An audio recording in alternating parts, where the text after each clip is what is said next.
其实我是知道的，大家最喜欢的内容就是泡沫时代的平民生活，只是为了频道的正常发展，我不能长期制作这类的视频。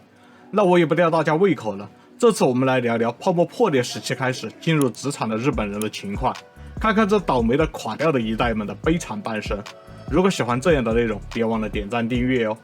在泡沫爆炸之后，日本的70后们被认为是垮掉的一代。不知道大家还记不记得我去年介绍日本人梦醒时分的视频中有这样一段。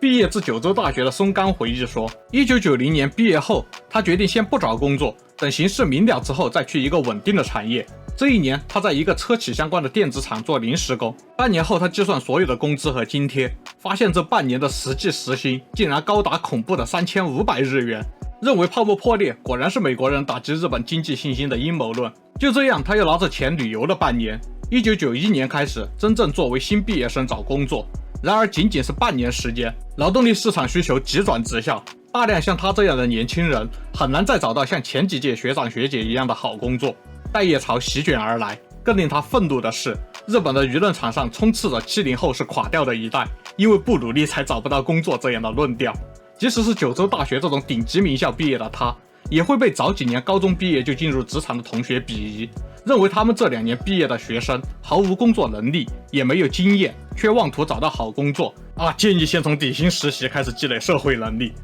就是这一代人。由于这代人实在是太惨了，他们中有超过1/5的工作人口到现在都还没有过与企业签订正式用工合同的经验，一生都在被剥削。到前几年，日本政府还在出新的大规模政策来资助1993年到2004年毕业的这一代人，而且这类政策中大都直言不讳地直接用了救济案来命名。在日本劳动政策研究所的调查中，这一代人的职业生涯有4个特别需要关注的点。首先就是万恶之源，他们在进入劳动市场时面临着非常严酷的环境，加上1997年的亚洲金融危机和2000年的 IT 泡沫爆炸的影响，与其他的年龄段的人相比，他们中的大部分人都没有职业规划可言，即使是如今已经50岁左右了，职业生涯仍然是明显的不稳定。跨时间段对比，他们在同年龄的收入中位数也是明显的更低。第二个特点是非正式员工的比例极高，如上所述的，他们中有超过1/5的工作人口到现在都还没有过与企业签订正式用工合同的经验。虽然慢慢的更多人在获得转正，但是库存太大了，一直都无法消化完，并且到现在他们的职业提升意愿已经很低了。第三呢是尼特比例高，由于这代人的努力很难获得回报，人生都在为自己没有责任的错误来买单，因此年轻时充满了被压榨和非暴力不合作的经验，养成了不信任社会的习惯，到现在依然有很大比例的尼特族。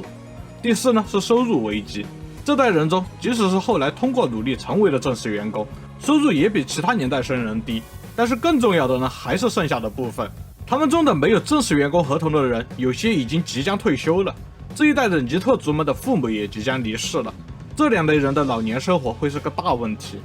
其实这代人的生存难度有多高，从他们的内卷程度就能够看出来。在2017年10月进行的日本就业结构基本调查中，高中毕业学历的男性劳动者们中，后泡沫破裂时代的正式员工比例要远低于其他的年代，取而代之的从其他形式后被转正的比例却是最高的。显然这些人在进入劳动市场时是失业或者是非正式员工的状态，但随后随着年龄的增长逐渐成为了正式员工。但是即使通过努力成功转正了，终于走上了正轨，他们的苦难也还没有结束的。在同一份统计中，正式员工和从其他形式后被转正的周工时没有显著的差别。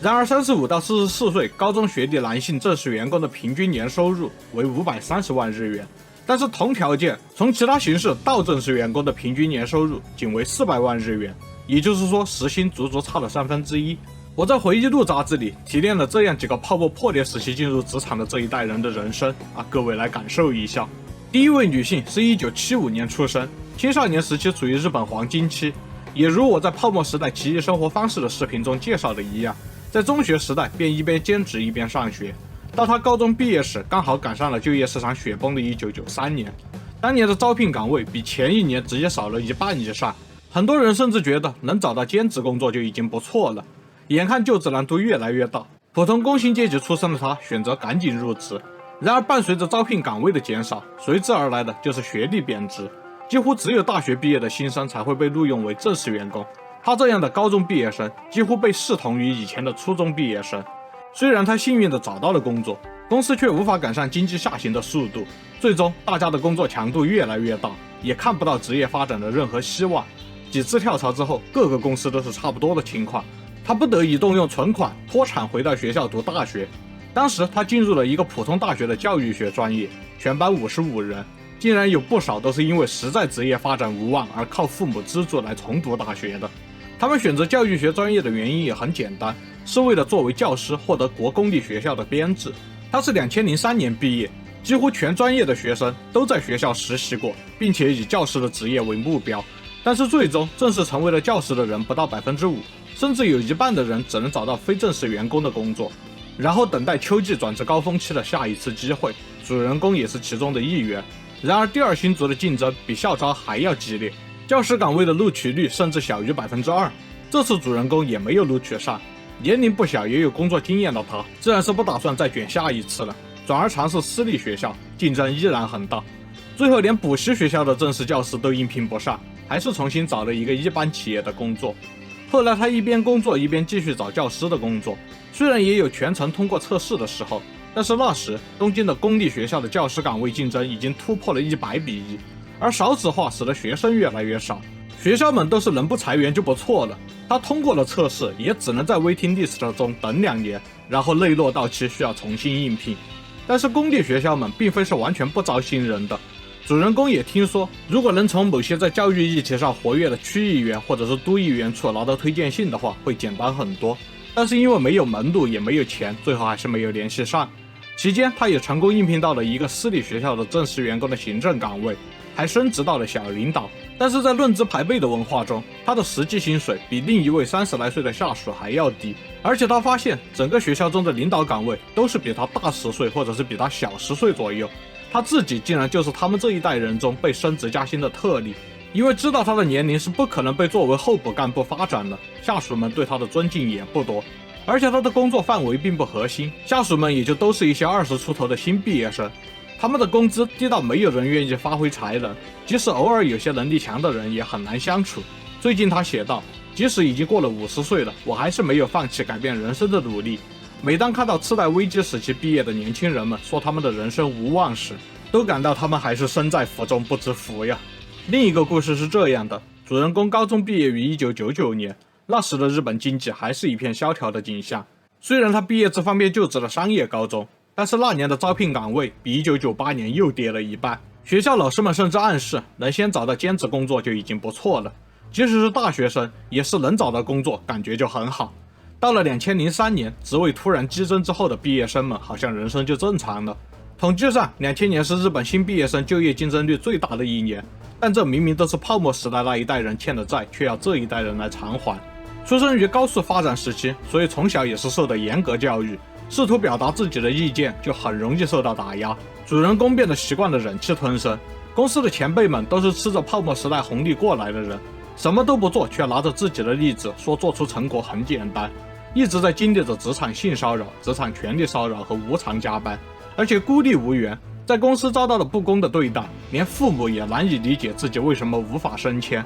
天天被父母说都是自己不努力的责任。特别是主人公还是女性，在假装年轻、体力充沛、精神顽强和充满活力的形象同时，还要忍受因为单身而被嘲笑，但是她真的是没有时间和金钱去谈恋爱的。还有一位是1998年毕业于一所旧帝国大学，因为意识到找工作的前景不好，于是 gap 2年，先准备考取一个国家级资格证，2年之后终于考过了。但是即使有资格证要求的专业职位，那时候也是面临着与老员工竞争职位的局面。最后进了一家中等规模的企业，但是这家公司的制度实在是黑到没边了，于是另找了一个派遣公司的职位之后赶紧离职了。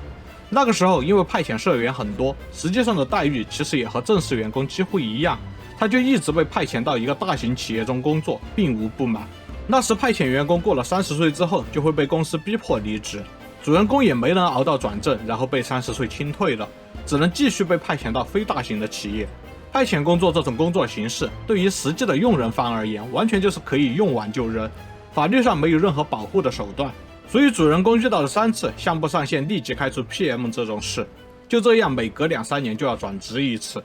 然后每次他找正式岗位的工作时，都会被年纪比自己更小的管理者问为什么转职如此的频繁，为什么大学毕业时要去这家公司什么的。其实不就是没得选吗？要是早10年或者是晚10年出生，主人公也想做更自由的工作呀。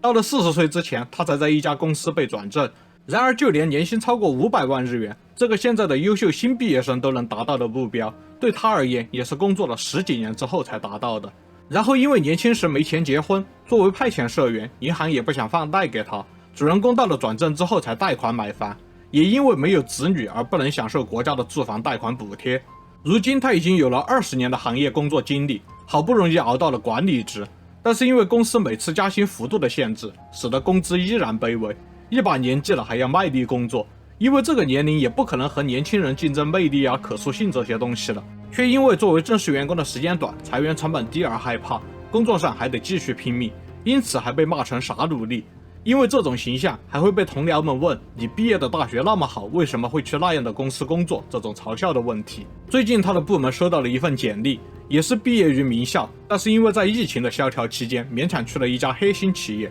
虽然他给了对方 offer， 但是对方婉拒了，感到这次经济恢复的速度还挺快。主人公也在前几年和他的父母断绝了关系，因为他感到和父母的相处实在是只有不愉快的回忆。主人公找不到工作时，父母会说是因为自己不够努力；到了官方公布糟糕的就职状况时，又被说经济再差也不可能比他们经历的战后时期更差。主人公被黑心企业利用完就扔掉时，被说这是个例，年轻人埋头努力工作就有回报。总之，主人公感到父母把一切都归咎于主人公的个人问题，总是抬高上一代人的地位。但是明明主人公这一代人的痛苦，就是因为上一代人不负责任的制造泡沫。于是最后主人公感到忍无可忍，在快50岁的年龄和父母断绝了关系。你可能会觉得为什么这代人会一直悲惨？经济恢复难道不会消化掉原来的不足吗？然而发展确实是只能部分解决这一代人的遗留问题，因为他们的人生损失很多都是因为泡沫破裂之后，经济上无法维持正常的赏善罚恶。如果把太多属于下一代人的发展成果用来弥补他们这一代人，那么下一代人又会重蹈覆辙。宏观上来说，日本可以牺牲一代人的人生，但是不可以一直损失未来的可能性。虽然微观上来说，每一代人都有些人固定被牺牲，有些人固定分享成果。总之，这就是日本泡沫经济破裂时进入社会的这一代人的悲惨半生了。都看到这儿了，别忘了点赞订阅啊！我们下期再见。